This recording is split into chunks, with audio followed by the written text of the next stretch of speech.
Тем временем определились финалисты конных скачек на призы главы и дерби в местности Усть-Хатын. Сегодня прошел отборочный этап. На приз главы на 2400 метров для лошадей в возрасте от 4 лет и старше была заявлена 21 лошадь. С каждого забега в заветную десятку прошли по 3 скакуна. В своих забегах победителями стали Black Jet из Мегино-Кангаласского, Джафар из Хангаласского и Caribbean Boy из Верхневилюйского районов.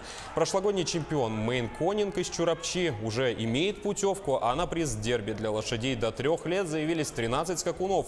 В 2 забегах лидировали менинцы, Айцергут и Найтшот. Состоялся еще один забег для якутских улучшенных лошадей на 4800 метров. Победу одержал конь по кличке Шторм. Главный старт состоялся на ипподроме Усть-Хатын 23 и 24 июня. Во время национального праздника Эссех пройдет окончательный финал. Надо иметь, что на трибунах присутствовали чистые фанаты конного спорта, которые не здесь, не только здесь, но и в улусных ипподромах. Они один и те же лица.